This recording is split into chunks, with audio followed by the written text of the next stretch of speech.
In part one, we question the transformation of American politics and culture. Now let's delve deeper. Communism didn't die with the Berlin Wall, it just got a rebrand. How has this impacted America's political landscape? We're continuing our exploration into the alleged Marxist hijacking of the Democratic Party. If you'll remember, FBI agent Cleon Skousen testified in front of Congress the 45 goals of communism, which he turned into a book titled The Naked Communist in 1958. Though the first handful of goals were addressing the threat of nukes and the Cold War, we can see a host of these goals being carried out through the Democratic Party platform in our time 65 years after their discovery. From cultural revolutions to media control, we're uncovering the layers of this complex issue.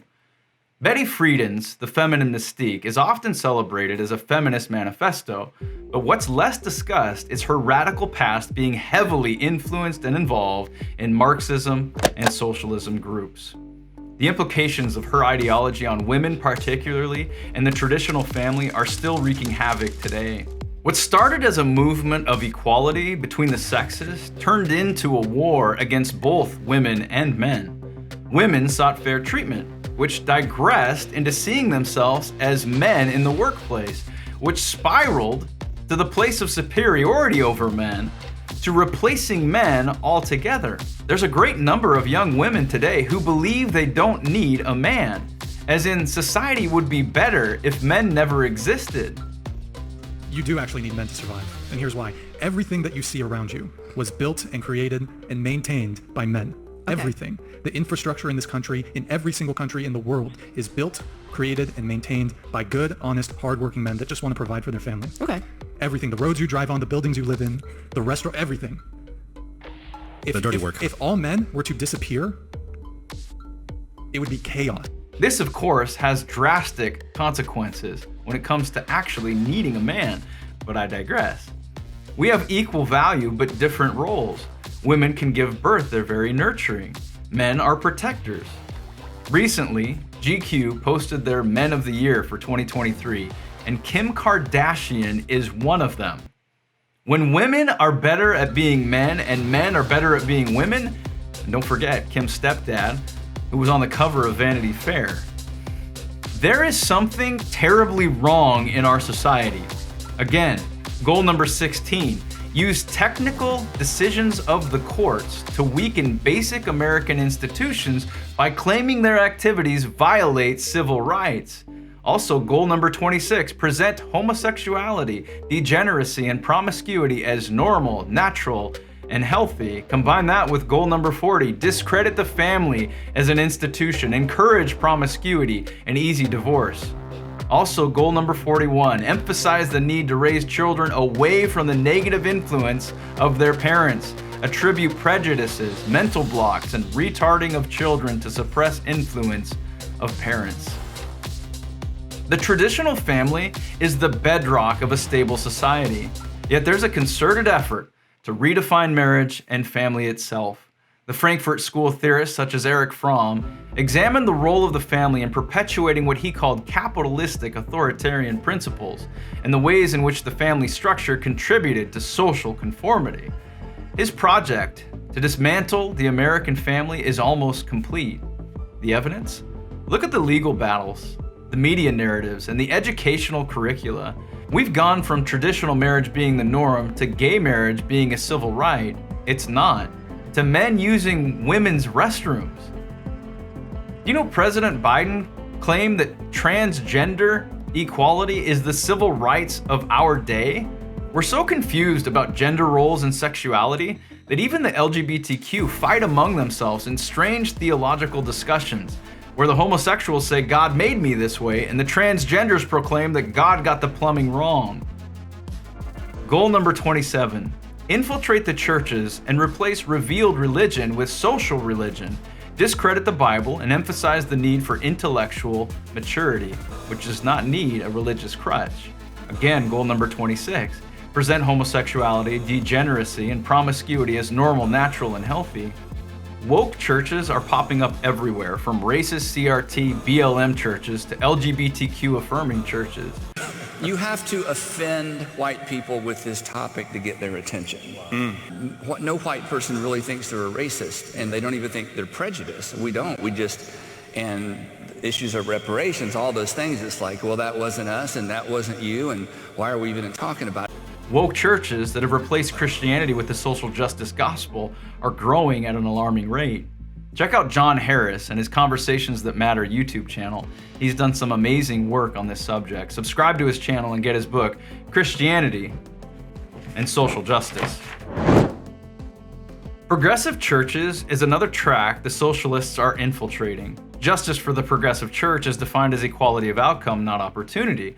They take up speaking truth to power structures, reforming systemic racism, defending women's rights, which is really just abortion, preferential voice given to minorities and those of other cultures over Westerners, environmentalism, as well as LGBTQ+ rights often make up progressive church activism and social justice projects. In the end, progressive Christians are neither progressing nor Christian. She said, and this was interesting, she said, I'm a Christian and a Marxist. And I thought, no.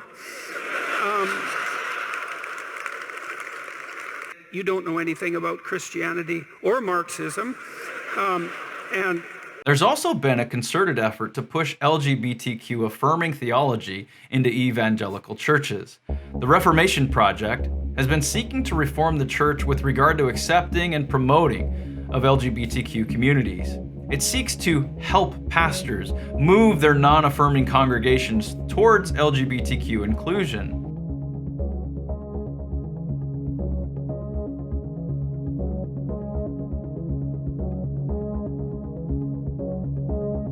Their Pastors in Process program is destroying the Word of God and nature of human sexuality.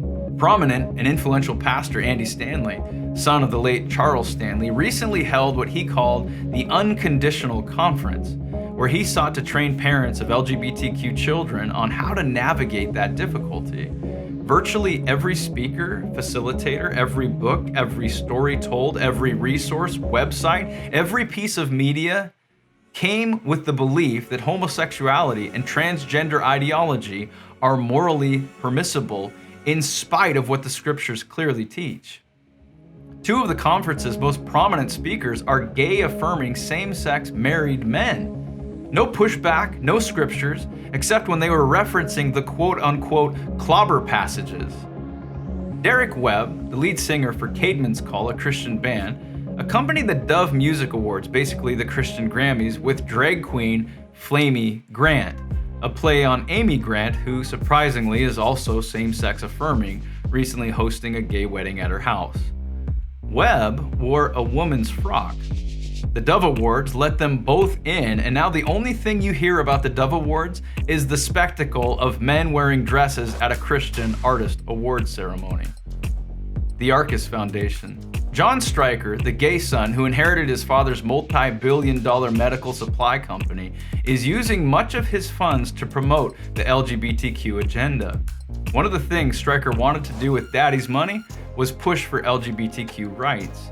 They saw that Christianity and churches specifically were the threat to legalizing same-sex marriage, so they put all their efforts into the United Methodist Church through the Reconciling Ministries Network, which is designed to promote full acceptance of LGBTQ.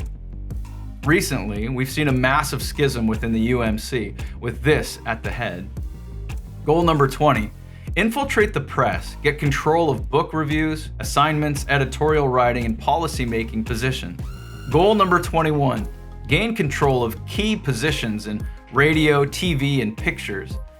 The shift in media from objective reporting to advocacy journalism isn't just perceptible, it's quantifiable. Studies like those from the Media Research Center showcase a persistent bias that shapes public perception. Media Research Center's Media Bias 101 research summary showed surveys over the past 3 decades have indicated that journalists, particularly those at higher professional ranks, are more liberal than the general American public. They are more likely to vote liberally, describe themselves as liberal, and agree with liberal policy. Public opinion polls have also shown that a majority of Americans perceive the media as politically biased. often skewed in favor of liberal perspectives. Despite this evidence, the MRC notes that many journalists do not acknowledge a liberal bias in media.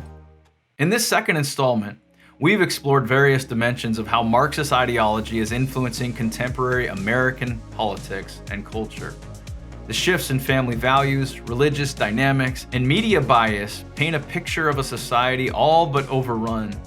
As we prepare to conclude this series in our next episode, the pieces of the puzzle are coming together, challenging us to question the very fabric of our society.